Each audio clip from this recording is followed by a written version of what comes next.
नंदिनी के घर के ठीक सामने ही एक बुजुर्ग दंपति अपने बेटे बहू के साथ रहते थे। बहू सलोनी की गोद में छोटा बच्चा है और बेटा मनु नौकरी करता है। उन बुजुर्ग दंपति में से अंकल नौकरी से रिटायर हो चुके हैं और वो दिन भर घर पर ही रहते हैं और वो बुजुर्ग दंपति घर से बाहर भी हमेशा साथ साथ ही जाते।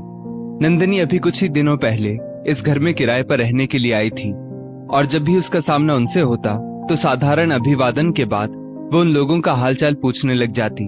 वो लोग सब कुछ बताने के बाद ये एक बात जरूर कह देते कि क्या बताएं, हम लोग इसलिए ज्यादा परेशान रहते हैं कि हमारे बेटा बहू किसी काम के नहीं है।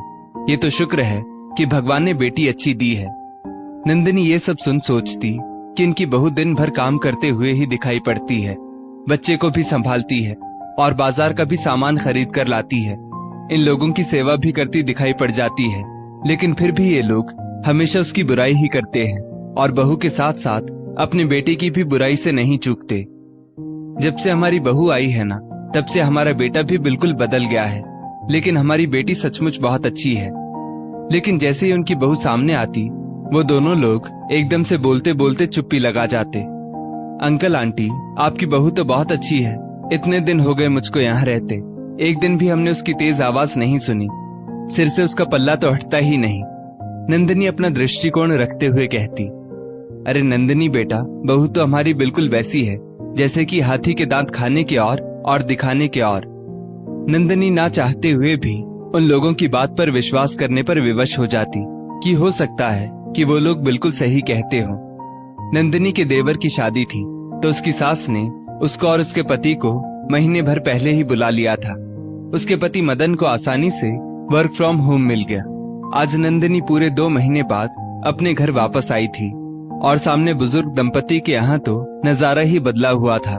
जाड़े के मौसम ने अच्छी खासी दस्तक दे दी थी।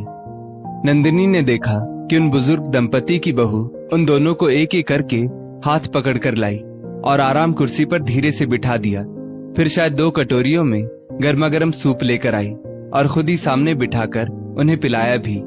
फिर थोड़ी ही देर बाद कुछ और खाने के लिए ले आई, शायद मूंग की खिचड़ी थी, और फिर बड़े प्यार से वो भी खिलाई। नंदिनी उन लोगों से बात करना चाह रही थी, लेकिन 2 महीने का छूटा हुआ घर था तो पास जाकर बोल ही नहीं पाई। दूसरे दिन फिर वही सब नजारा था। आज नंदिनी काम से फ्री होकर आखिर गेट पर निकल ही गई। नमस्ते अंकल, नमस्ते आंटी, नंदिनी हाथ जोड़कर बोली।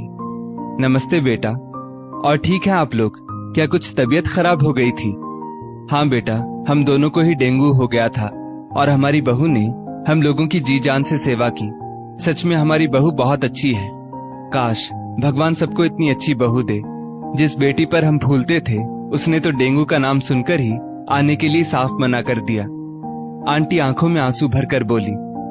सही बात है नंदिनी बेटा, छोटा बच्चा भी संभालना और हम लोगों की इतनी अच्छी देखभाल करना कोई आसान काम नहीं, लेकिन मेरी बहू ने सब मैनेज कर लिया। हम लोग तो हमेशा अपनी बहू की अच्छाइयों को दबाकर उसकी बुराइयों को ही देखते रहे और औरों से भी उसकी बुराई करते रहे। लेकिन ये शायद हम लोगों की बहुत बड़ी भूल थी। शायद हमारे समाज की ये विडंबना है कि बहू की अच्छाइयों को नकार कर सिर्फ उसकी बुराइयों को ही देखना।